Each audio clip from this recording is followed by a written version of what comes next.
라이언 일본 구하기 보셨죠? 그 한 병사를 구하기 위해서 이제 전 군대와 전 화력이 이제 동원되는 그 영화입니다. 많이 반성을 합니다. 우리는 한 영혼을 구하기 위해서 교회가 가지고 있는 힘을, 또 우리는 교회를 좀 더 세우기 위해서 우리가 가지고 있는 온 힘을 어떻게 사용하고 있는지 이제 반성하면서 그 설교를 보면서 하나님이 결국은 인간을 통해서 일을 이루시는 분이라는 사실을 깨닫습니다. 지금까지 하나님은 인간을 구원의 도구로 삼아서 교회를 만드시고 또 선교사를 파송하시고 또 교회를 세우시고 또 선교사를 파송하셔서 전 세계를 하나님의 나라로 만들어가는 것은 창세부터 시작해 지금까지 변함이 없는 하나님의 원칙이죠. 창세기 7장은 성경에서 가장 긴 장 중에 하나입니다. 특별히 사도행전에서도 가장 긴 장입니다. 그래서 등장하는 인물이 무지하게 많습니다. 이제 스데반을 죽이려고 거짓 모함으로 그를 사내들인 법정에 고발한 유대인들이 소개되고 있죠. 그리고 유대인들에 의해서 이제 스데반에게 거짓 소문을 내라고 한 이제 매수당한 증인들도 있습니다. 그리고 사내들인 법정에서 가장 존경받는 71명의 사내들인 공회원들이 있습니다. 그리고 스데반 법정에 스데반을 죽이라고 고함치는 이제 방청인 최소한 100명 이상이 이제 소개되고 있습니다. 그런데 모두가 다 이름이 있습니까? 이름이 한 명도 소개되지 않습니다. 다 익명으로 소개됩니다. 유명한 사람도 그렇고요. 또 늘 소문에 시달리는 이런 어떤 미개한 사람들도 그렇고요. 그런데 이 수많은 사람들 가운데 희한하게 딱 한 명의 이름이 소개되고 있습니다. 누굴까요? 사울입니다. 그 이유가 무엇이냐는 거예요. 돈 많은 사람, 권력 있는 사람, 우리가 소위 말해서 소개할 만한 사람들 주로 그런 분들이잖아요. 그런데 성경에서 그런 사람들은 다 익명으로 처리하고 사울이라는 한 사람을 이 사도행전 가장 긴 장에서 소개하는 이유는 이 사람이 앞으로 교회의 주인공이 될 사람, 교회 역사에서 하나님의 대책으로 쓰임받는 사람이라는 것을 암시하고 있기 때문에 그래요. 지금은 누구가 가장 왕성하게 활발하게 사역을 하고 있습니까? 스데반이 열심히 사역하고 스데반을 리더로서 지금 초대교회를 움직여가고 있는데 이제 하나님께서는 스데반이 죽는 것을 예비하셔서 그의 또 다른 대책으로 사울을 준비하신 거예요. 영이신 하나님은 손과 발이 없으시잖아요. 그래서 하나님은 언제나 인간을 도구 삼아서 자기의 교회를 끌고 가시고 또 자기가 세우신 나라를 인도하시는 분이십니다. 54절에 보니까요, 저희가 이 말을 듣고 마음에 찔려 저를 향하여 이를 갈거늘. 설교를 듣고 이를 갈아요. 설교를 듣고 막 분노하는 거예요. 어떻게 저렇게 설교할 수 있냐는 거예요. 여기 마음에 찔려라는 것은요, 회개하기 위해서 정말 설교가 그렇구나, 정말 나를 돌아보는구나, 그게 아니라 막 격분하는 거예요. 여러분 그런 적 있으세요? 설교 듣고 막 화가 나고 막 분노하고. 여기서 이를 갈다는요, 의인들을 향한, 하나님을 잘 믿는 사람들을 향한 세상 사람들, 적대자들의 적대적 행동이에요. 막 이를 가면서 막 죽이려고 하는 거예요. 미워하는 거예요. 여러분 이 모습은, 이 54절의 이 모습은 누가복음 13장 23절에서 소개하는 천국에서 쫓겨난 자들이 막 이를 갈며 막 이런 표현들이 있죠. 여기서도 회개하면서 이를 가는 게 아니고 분노하는 거예요. 이를 가는 사람들이. 왜 저 사람은 천국에 들어갈 수 있냐는 거예요. 내가 저보다 못한 게 뭐냐는 거예요. 근데 나는 쫓겨났어요. 그 차이는 뭐예요? 예수를 믿느냐 안 믿느냐가 천국에 들어가느냐 쫓겨나느냐 기준이거든요. 거기서도 이를 갈아요. 거기서도 분노하는 거예요. 참 인간의 분노라는요, 끝이 없는 것 같아요. 남을 향한 마음에 맞지 않으면 막 함부로 말하는 것들은 끝이 없는 것 같아요. 그런데 이런 상황에서 스데반이 설교를 할 수 있겠냐는 거예요. 성도들이 눈에 불을 켜고 있어요. 목사의 설교에 약점을 잡으려고 그래요. 그래서 뭔가 끄집어내가지고 쫓아내려고 하는 그런 상황에서 설교할 수 있는 인물이 몇이나 될까요? 매우 적대적인 신자들의 태도는 눈에 보입니다. 그들이 설교되는 태도를 보면 보여요. 아, 저 설교를 듣고 있구나, 안 듣고 있구나. 우리는 영적인 사람들이기 때문에. 그리고 설교자가 설교할 때는요, 가장 영적으로 예민할 때입니다. 그래서 여러분들의 평소는 모르는데 설교할 때는 여러분들이 뭘 생각하는지 이상하게 다 보일 때가 있습니다. 그런데 자기를 죽이려고 하는 사람들 앞에서 스데반은 설교를 하는 거예요. 이 상황에서. 대단한 상황이죠. 근데 55절과 56절을 보니까요, 스데반이 이런 상황에서 어떻게 설교를 했는지 그 이유가 나옵니다. 성령이 충만하여 하늘을 우러러, 성도를 안 봐요. 적대적인 성도들을 바라보지 아니하고 하늘을 우러러 주목하여 하나님의 영광과 및 예수께서 하나님 우편에 서신 것을 보고, 56절을 보니까요, 말하되 보라 하늘이 열리고 인자가 하나님 우편에 서신 것을 보노라 한데, 성령 충만했다고 합니다. 여러분, 성령 충만은 어떤 의미일까요? 무언가 영적으로 신비한 영역으로 들어가는 것도 성령 충만의 한 부분입니다. 근데 성경에서 말하고 학자들이 말하는 성령 충만한 모습은요, 순종하는 모습입니다. 성령의 지배당하는 모습이에요. 성령의 통치에 받아들이는 것을 말해요. 그러니까 내 감정이 적대적이고 내 마음이 굉장히 분노하지만 성령께 지배당해서 성령이 요구하시고 성령이 원하신 것에 순종하는 것을 성령 충만하다고 합니다. 물론 방언도 있습니다. 예언도 있습니다. 근데 이것은 하치예요. 성령 충만의 맨 끝자락이에요. 성령 충만의 가장 아름다운 열매는요, 순종이에요. 그래서 우리 예수를 표현할 때 사랑과 인자가 순종이다 이렇게 얘기를 해요. 그러니까 성령에 충만하다는 얘기는 성령의 지배를 받는 거예요. 여러분, 성령의 지배를 받으면요, 오늘 보니까요, 하늘이 열린다고 합니다. 하늘이 열리면 누가 보여요? 하나님이 보이잖아요. 성령이 충만하면요, 하늘을 봅니다. 하나님이 보이니까 두려움이 있어요, 없어요? 두려움이 없습니다. 담대하게 자신에게 임한 죽음의 현실을 받아들입니다. 인간이 가장 두려울 때가 언제인 줄 아세요? 죽음을 맞이할 때예요. 사실 그 죽음의 순간은 얼마 안 돼요. 근데 이제 3일간 아픈 분들이 있을 거예요. 또 하루가 아픈 분들이 있을 거예요. 또 갑자기 죽음을 사고로 인하여서 맞이할 때 그때가 가장 두렵대요. 내 영혼에서, 내 육체에서 영혼이 빠져나갈 때 그걸 다 느낀다고 합니다. 불신자든 신자든 영혼이 빠져나가는 것은 다 느낀다고 해요. 그때가 가장 두렵대요. 내가 어디로 갈까? 내가 어디로 가는 것일까? 그런데 성령의 통치를 받는 분들은 담대하게 죽음의 현실을 받아들인다고 합니다. 그래서 성령 충만한 현실이 우리에게 보이는 첫 번째, 내가 지금 성령 충만하구나 하는 것을 느낄 때가 언제냐면요, 하늘이 보일 때예요. 열린 하늘을 봅니다. 그럼 지금 우리가 성령 충만한데 아무리 하늘을 보다 하늘이 보입니까? 하늘이 보이지 않잖아요. 무슨 얘기예요? 성령 충만한 사람은 이 땅의 것들만 보면서 살지 않는다는 거예요. 물론 이 땅의 것들도 소중합니다. 그러나 성령 충만한 사람들은 순간순간 하나님을 바라본다는 거예요. 이 땅의 일들이 전부라고 생각하면서 이 땅을 살아가지만 우리들은 어때요? 이 땅의 일들만이 전부가 아니라 하늘의 일도 있음을 믿는 자들이기 때문에 하늘을 바라보는, 그것이 성령 충만한 자들의 모습이라는 거예요. 분명 땅에 살지만요, 땅만 보지 않습니다. 하늘을 본다는 거죠. 여러분, 인생에 이런 말이 있죠. 무엇을 보느냐가 내 삶을 결정한다고요. 항상 문제만을 의식하고 문제만을 만하는 자들은 어떻습니까? 그 문제에 갇혀서요, 하나님의 뜻, 하늘을 보지 못해요. 우리가 인생을 살아가면서 얼마나 문제가 많습니까? 한두 군데가 아니거든요. 정말 한 달 정도 한국에 살아보니까요, 전쟁이었습니다. 모든 게요, 살아가는 삶 자체가요. 그러니까 한국에 살면서 하늘을 보려고 하는데 하늘을 보지가 못하게 다 문제투성이니까요. 두 어른이 아프죠, 노인 들었죠, 도와줘야 되죠, 불평하는 거 다 들어줘야 되죠. 그러니까 늘 아프니까 아픈 것만 보는 거예요. 늘 힘드니까 힘든 것만 바라보는 거예요. 그런 분에게 하늘을 보라고 이야기할 때 그게 얼마나 설득력 있겠냐는 거예요.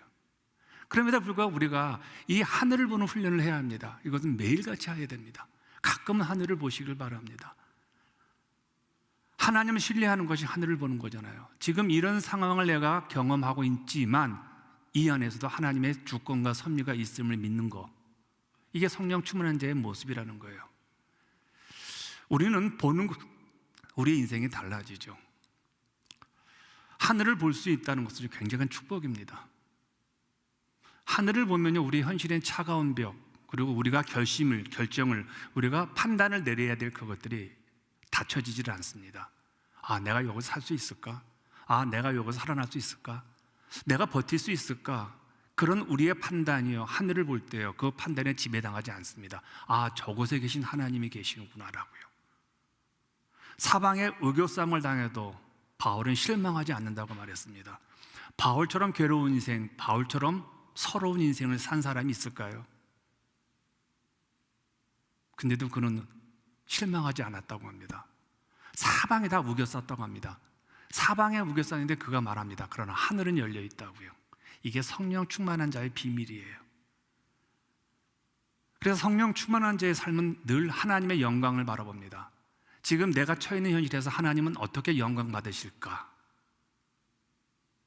이거 굉장히 중요한 질문이에요, 여러분요. 내가 몸이 아픈데 이 아픈 현실에서도 분명히 하나님의 영광과 하나님의 뜻이 있어서 나에게 이 아픔을 주셨을 때 이 아픔을 내가 어떻게 하나님의 영광으로 승화할 수 있을까? 스데반은 죽음의 그 순간에도 하늘을 보았다고 오늘 본문은 말합니다. 그런데 여러분, 결정적인 순간에 무엇을 보느냐는 것은요, 매일매일 무엇을 보느냐에 따라서 결정적인 순간에도 그것을 보게 되어 있어요. 이제 비행기 표가 맨 마지막 표를 샀어요. 제가 공짜로 가는 사람인데 여기 오기 위해서, 오늘 주일날을 지키기 위해서 여러 번 약속을 했기 때문에 와야 되는데 급하게 사니까 이제 맨 꼭지 자리에서 비행기 맨 뒤에 앉았어요. 근데 얼마나 비행기가 흔들리는지요, 두렵더라고요. 야, 이렇게 떨어지면 어떻게 되는 건가? 하도 흔들리니까요, 꼬리에서 막. 그리고 어제는 얼마나 흔들릴지는 모르겠어요. 근데 두렵더라고요. 아, 이게 떨어지는 거 아니야? 이 비행기 사고가 이렇게 일어나는 거 아니야? 근데 그 순간에 제가 이제 설교를 준비하고 있으면서 그런 마음이 들더라고요. 그래서 제가 이 순간에 내가 좀 더 설교를 더 준비해야 되겠다라면서 이제 스데반의 모습을 묵상합니다. 야, 이 사람은 이 죽음의 현실에서 어떻게 하나님의 영광을 볼까? 모든 사람이 다 죽음의 현실에서 반응이 어떨까요? 참 자기를 돌아보고 자기 가족을 돌아보고 그러요. 그런데 스데반은요, 하나님을 돌아봐요. 하나님을 바라본다는 거예요. 그럼 그가 평소에 무엇을 생각하느냐가 지금 결정으로 이 죽음의 마지막 순간에 그가 우리에게 보여주는 거예요. 그래서 스데반이 스데반인 것이죠. 여러분, 하나님보다 더 가치가 있는 것이 이 세상에 있느냐는 거예요. 저는 목사이기 때문에 그러는 건 아닌데 살아가면서요, 세상에서 가장 중요한 가치가 하나님밖에 없더라고요. 정말 그분만이 우리의 전부가 될 수밖에 없더라고요. 그러니까 하나님의 영광을 경험한 사람들은 그래서 자신의 모든 것들, 자신의 화려한 역사, 경험들을 배설물로 여긴다고 합니다. 배설물로 여긴다는 것은요, 인간이 가장 더러운 것으로 취급한다는 거예요. 내 멸관을. 왜? 하나님의 영광과 비교하니까 그게 아무것도 아니라는 거예요. 너무 무가치하다는 거예요. 근데 바울만 그랬겠냐는 거예요. 스데반도 그렇게 살아왔다는 거죠. 이게 성령 충만한 자들의 삶의 모습입니다. 근데 우리 모두에게는 예수를 믿는 자들에게는 성령이 다 계시죠. 성령이 없으면요, 예수를 못 믿어요. 그리고 교회 못 나오세요, 여러분.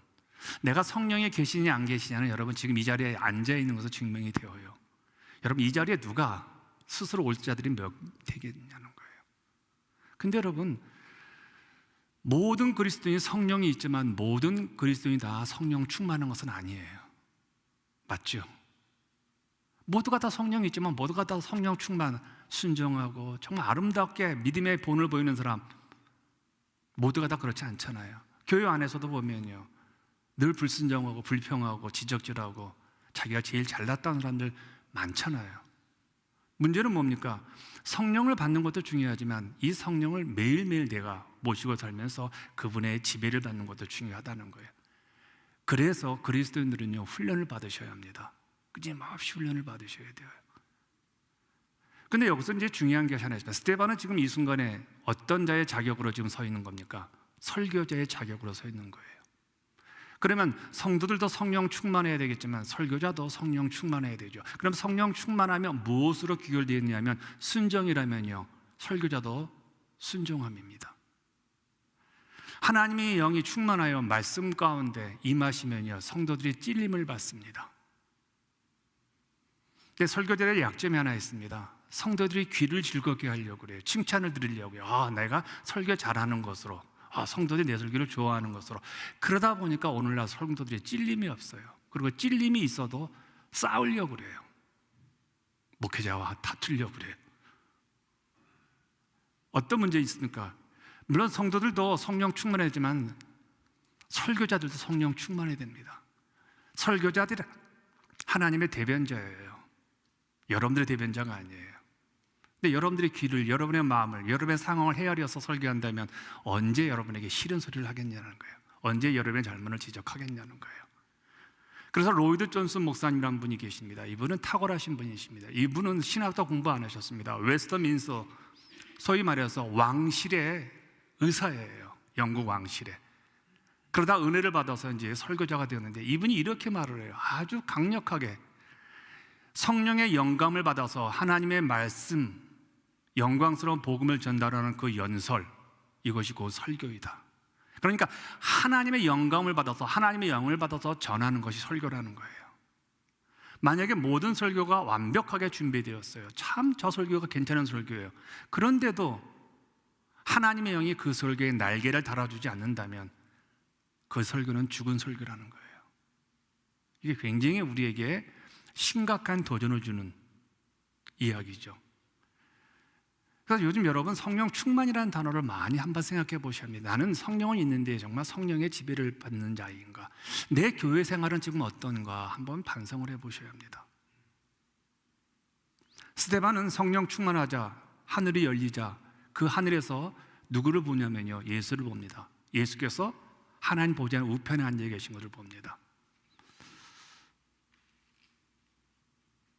시편 121장 1절에 보면요, 하나님은 졸지도 주무시도, 121장에 보면요, 하나님은 졸지도 주무시도 않는 분이라는 소개가 나옵니다.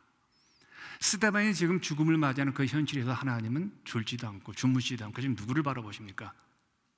스데반을 바라봐요. 하나님 마음이 어떨까요? 내 종이 지금 죽는구나. 내 종이 지금 돌에 맞아 죽는구나. 저 아프겠구나. 저 지금 얼마나 두려울까? 얼마나 답답할까?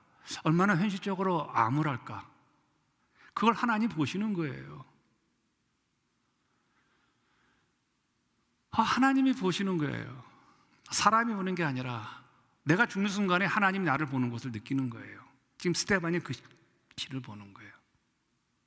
성령 충만한 자의 삶은 누가 지금 바라보시냐면요, 하나님이 바라보시는 것이죠. 조금 전에 제가 소개한 로이드 존슨 목사님과 이제 어릴 때 이제 교회에서 경험한 한 사건을 그가 책에서 소개를 합니다. 그분은 영국의 웨일즈 지방에서 사셨는데 이제 영국의 웨일즈 지방에서 이제 교회를 다닐 때 담임 목사님이 주일날에 설교 시간이 되었는데 안 나오시는 거예요. 그래서 교주는 목사님이 시간을 잊었나 하고요. 그래가지고 한 사람을 목사님 사택으로 보낸 겁니다. 그런데 그 사람이 목사의 사택에 들어가는 순간 목사님이 이렇게 기도하는 소리를 듣습니다. 오 하나님, 당신이 저와 함께 하지 않는다면 저는 가서 교우들에게 설교하지 않겠습니다. 하나님의 영이 그와 함께 하지 않는다면 아무리 화려한 언어와 논리력으로 설득력으로 설교하고 성도들을 가르친다 하더라도 이것은 설교로서 가치가 없다는 것이죠. 우리가 그 경험을 해야 됩니다. 여러분이 교회 오실 때 하나님 오늘 말씀을 통해서 오늘 예배를 통해서 제 심령을 터치하지 않는다면 정말 제가 가고 싶지 않습니다. 습관적으로 교회에 앉아가지고 설교 시간에 다른 거 생각하고 그러려면 차라리 집에 있겠습니다. 물론 그렇다고 여러분 집에 계시라는 거 아니에요. 그런 각오로 매주 예배를 드리고 성령 충만한 자가 설교를 하면 그 교회가 어떤 교회가 될까요? 바로 이겁니다. 하나님의 영광이 체험되는 겁니다. 하나님의 영광은 뭘까요? 거룩한 것을 체험하는 거예요. 우리가 하나님의 영광을 너무 추상적으로 생각을 하는데 이것은 거룩함을 체험하는 거예요. 인간은 거룩을 경험할 수 없습니다. 인간이 경험할 수 있는 것은요, 죄악의 경험입니다. 정말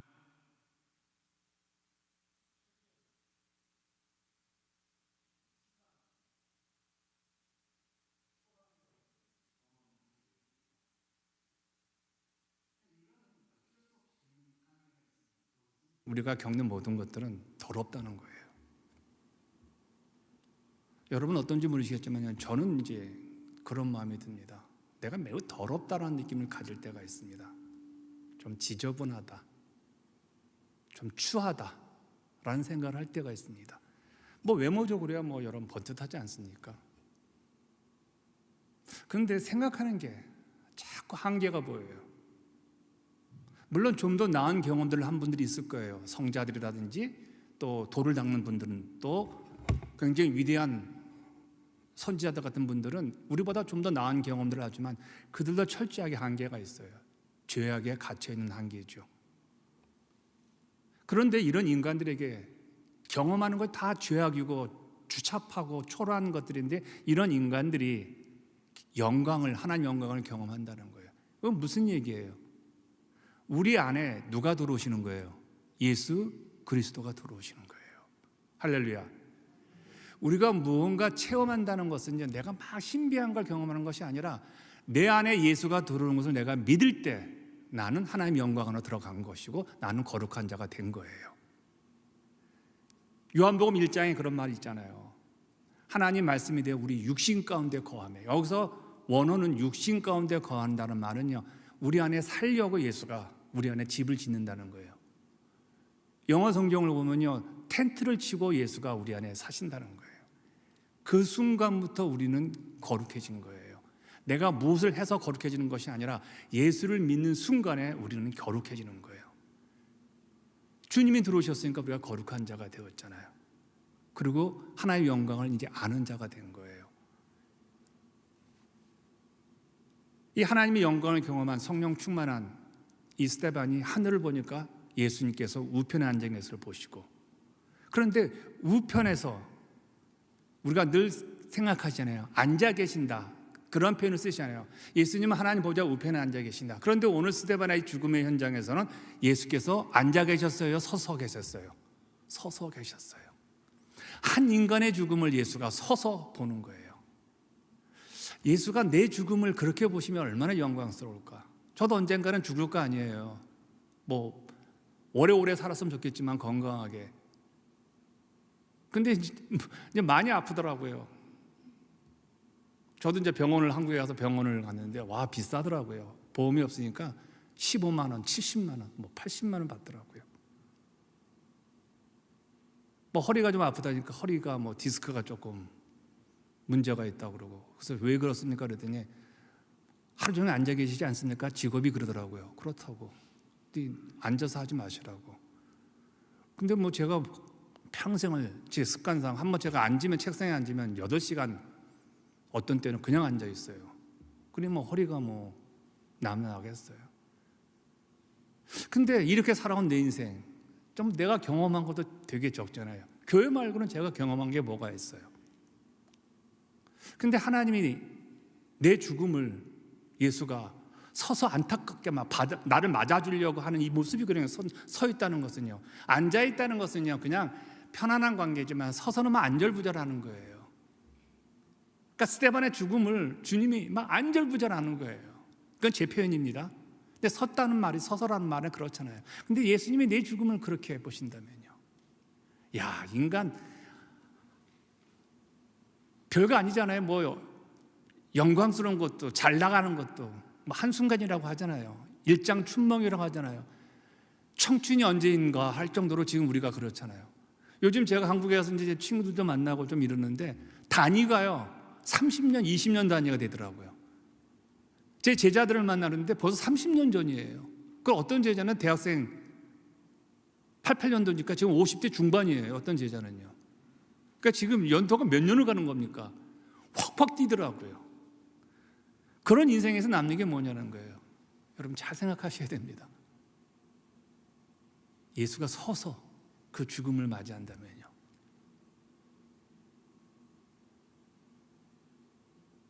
하늘이 열리면서 내가 죽음을 맞이한다면요. 스데반의 모습이 이렇게 나와요. 그런데 이 스데반의 모습과 한편의 사람들이 소개되고 있어요. 참 안타까운 사람들이죠. 57절 보니까 저희가 큰 소리를 지르며 귀를 막고 일심으로 그에게 달려들어. 여러분 제 설교를 잘 들어보세요. 귀를 막아요. 여러분 이런 설교에 어떻게 귀를 막 수 있습니까? 근데 왜 귀가 막힐까요? 귀는요, 마음이 다칠 때 귀도 다쳐요. 순서가 중요하죠. 마음과 귀입니다. 귀 먼저 마음 아니에요. 그래서 마음의 훈련을 잘 하셔야 돼요. 마음의 잡초를 뽑으시고 내 마음에 주님이 거니는 정원이 되도록 노력을 하셔야 됩니다. 이 마음 관리하는 게 참 중요한 것 같아요. 그래야 귀가 열려요.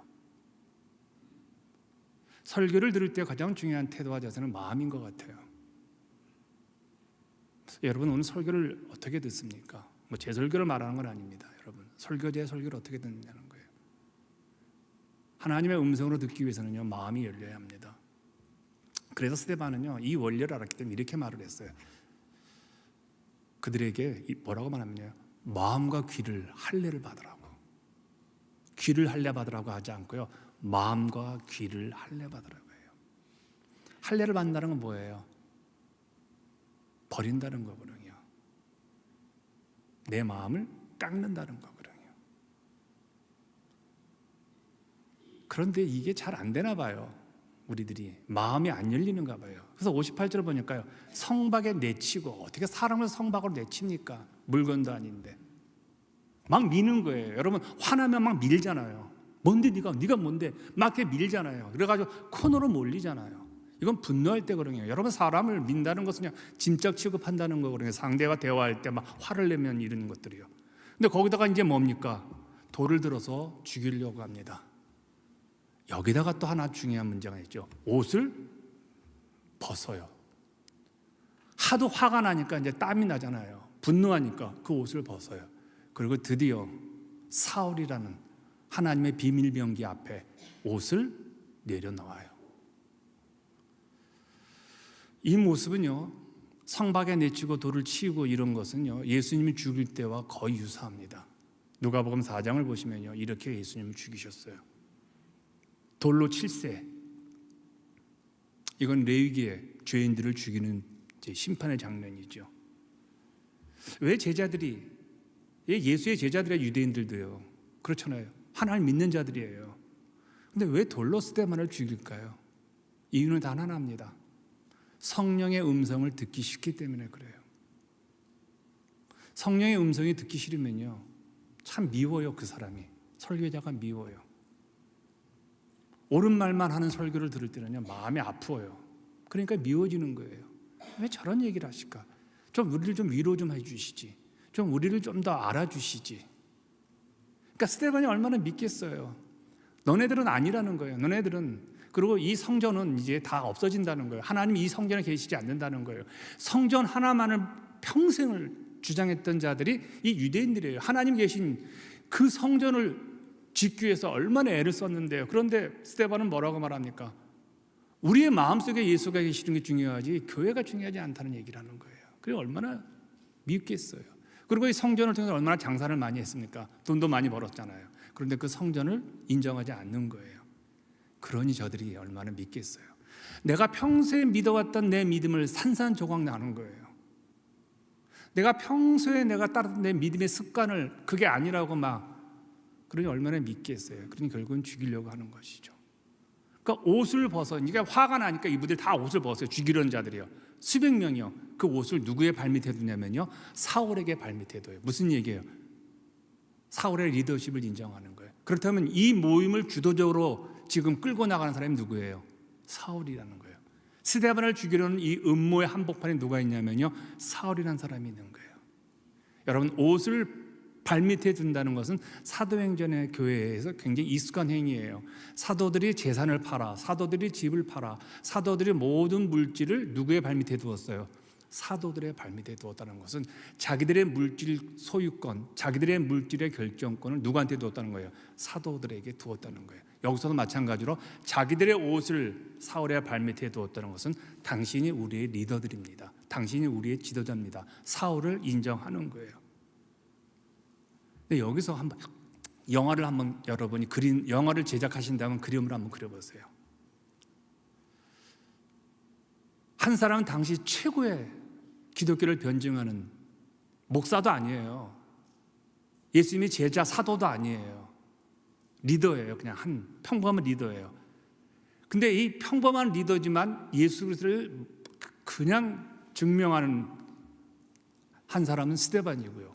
한 사람은 그의 반대편에 서서 하나님의 이름을 망령되이 일컫는 저 예수쟁이를 다 잡아 죽여야 한다는 사울이에요. 스데반과 사울이 오늘 본문에서 만나는 거예요. 최초의 만남이에요. 이게 얼마나 영화 같은 장면이에요. 그런데 역설적으로 스데반의 설교는 누구를 살린 겁니까? 자기는 죽고 사울을 살렸어요. 왜 성경은 스데반의 죽음 마지막에 사울이 그 현장에 있음을 기록하고 있느냐고 제가 설교 서론에 말씀드렸죠. 이 말은 또한 이렇게 해석할 수 있어요. 사울이 충격을 받은 거예요. 사울은 다메섹 도상에서 예수를 만나 삶이 변화되어서 바울로 되었다고 성경은 말하죠. 그런데요, 저는 그렇게 생각합니다. 아마도 사울의 삶 속에서 최초의 진정한 변화의 씨앗은 스데반과의 이 만남이었습니다. 스데반은 신비한 죽음을 맞이합니다. 한문이 열리고, 그리고 예수님처럼 자기를 죽이는 자들을 용서해달라고 해요. 똑같이 예수님처럼 말을 해요. 그 죽음의 순간에. 근데 사울이 그 모습을 보며 충격을 받는 거예요.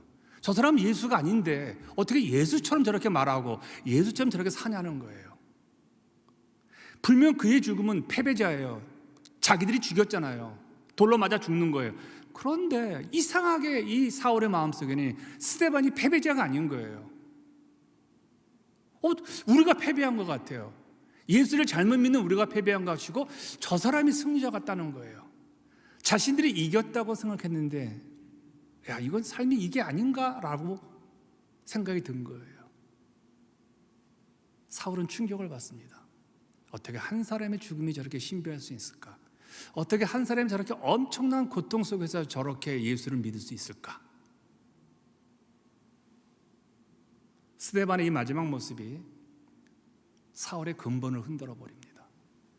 여러분, 한 사람의 마지막은 이렇게 중요합니다. 여러분, 나이 들어가는 소중함이 뭔지 아세요? 마지막 모습 때문에 그래요. 여러분, 젊은 사람은 존경하지 않습니다. 리스펙하지 않습니다. 나이 든 사람은 존경하게 될 수밖에 없어요. 무수한 세월을 지내면서 지혜롭고 온유하고 예수님 말씀을 하면 순종하고 하나님의 교회를 사랑하고 그렇게 나이 들어가는 분들을 누가 존경하지 않을 수 있겠냐는 거예요. 스데반이 그런 모습이에요. 그의 삶은 마지막에 한 장면이에요. 이거예요. 59절. 저희가 돌로 스데반을 치니 스데반이 부르짖어 가로되 주 예수여 내 영혼을 받으시옵소서. 여러분, 내 영혼을 받으소서 누구의 말입니까? 예수님의 마지막 말씀이잖아요. 이렇게 스데반은요 끝까지 예수님처럼 살았어요. 우리가 잘 이해하기에는 작은 예수로 살았어요. 여러분, 작은 예수로 살고 싶지 않으세요? 그러려면 지금부터 그분을 진정한 주인으로 여기셔야 합니다. 오늘도 그분이 주셨다고 믿으셔야 합니다.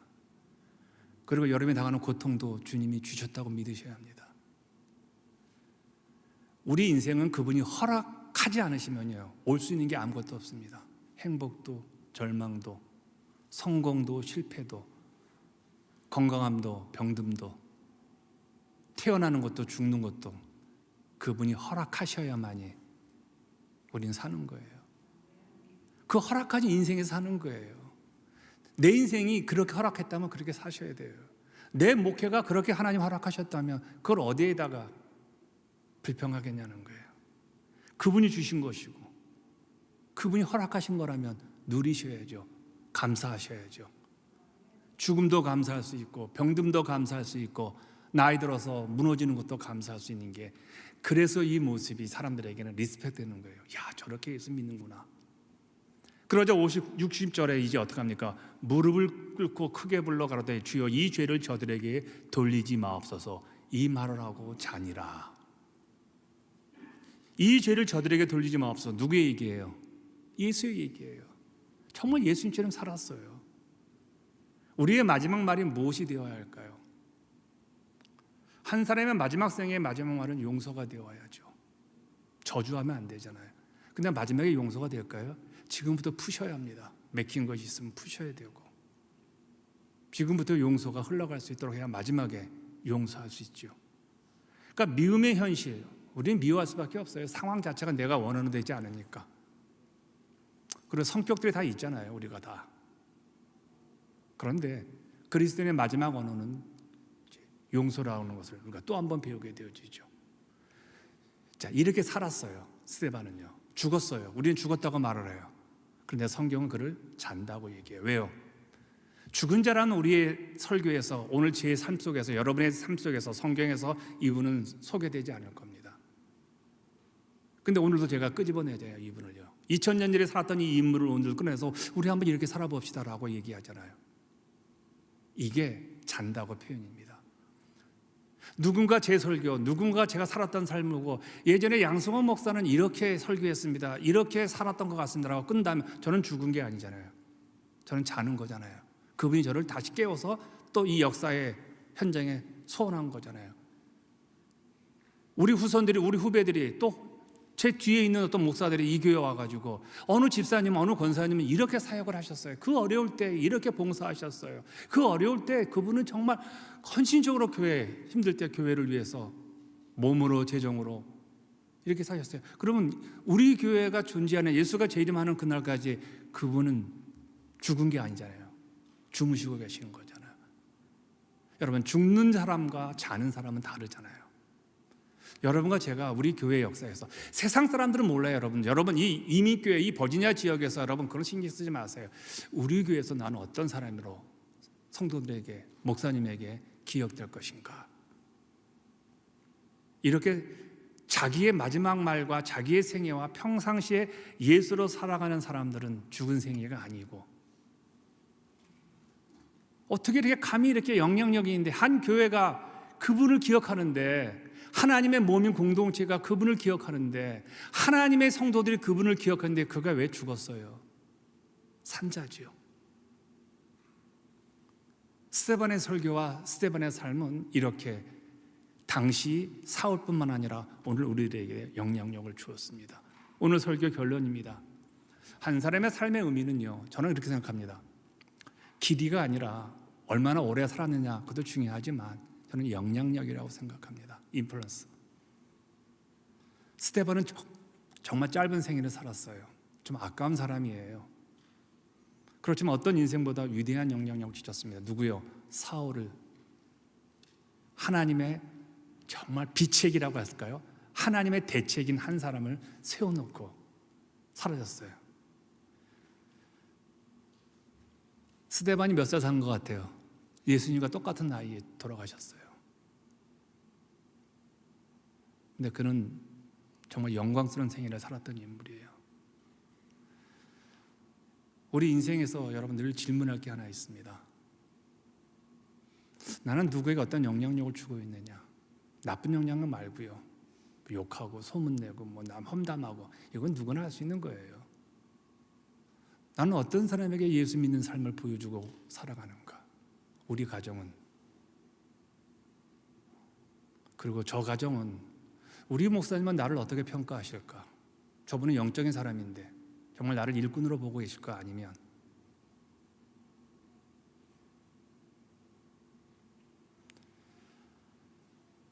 결국 인생의 최고의 영향력은 복음을 전하는 겁니다.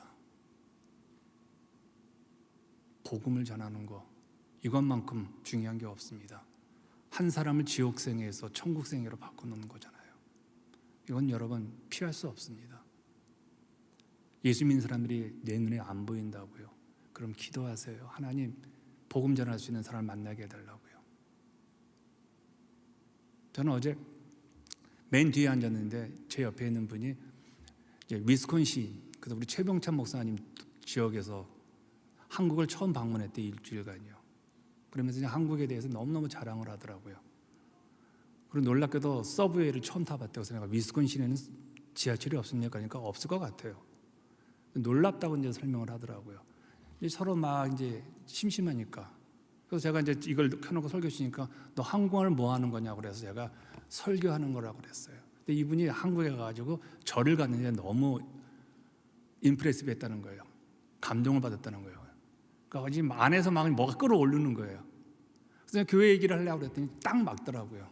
미국 사람인데 자기는 별로 교회를 안 좋아한다고 딱 그러더라고요. 그래서 교회를 안 좋아한다는 얘기는 뭡니까? 신자들을 안 좋아한다는 거고 목회자를 안 좋아한다는 거거든요. 그래서 제가 좀 설명을 하려니까 안 듣더라고요. 그리고 영어도 짧고. 우리 주변에 이런 분들이 참 많더라고요. 생각보다요. 우리가 잘못 영향력을 준 거죠. 저도 잘못 영향력을 준 것이고 우리 생애가 잘못된 것이고 우리 교회가 잘못된 것이죠. 내가 얼마나 배웠느냐, 내가 얼마나 재물을 모았느냐, 내가 얼마나 권세 있는 자리를 가지고 있느냐, 내가 얼마나, 그것도 중요하지만 그런 것들을 통해서 내가 다른 사람들에게 예수 그리스도를 증거했느냐, 그리스도를 알렸느냐, 이게 중요하죠. 모세가 지팡이가 있습니다. 성경은 막대기라고 합니다. 근데 막대기는 아무 쓸모가 없어요. 제가 터키 성지순례 갔을 때 모세의 지팡이라는, 저는 안 믿지만 요만해요. 이걸 가지고 뭘 했을까 싶을 정도예요. 그 말은 저는 굉장히 크고 화려했다면 저는 충격받았을 거예요. 그걸 아마 우상으로 여길 수 있었을 거예요. 근데 요만한 거니까 제가 보면서 뭘 생각했냐면요, 야, 저 초라한 것이 하나님의 손에 들려서 그 엄청난 사건을 일으켰구나. 내 인생이, 우리 교회가, 여러분과 제가 가지고 있는 그런 약점이, 초라한 내가 병든 내 몸이, 그리고 내 나이듦이, 그리고 내 부족한 것이 나에게는 비록 부족하고 사람들에게는 형편없어 보일 수 있어도 그게 하나님의 손에 잡혀서 쓰임받을 수 있다면 세계가 놀라겠죠. 저는 설교자로서, 우리 반주자님 반주자로서, 여러분들 교회를 섬기는 자로서 그렇게 하루하루 주일마다 우리가 섬긴다면요, 어떤 일이 벌어질까요? 그 결과적 삶을 하나님 우리에게 분명히 주실 거라고 저는 믿습니다.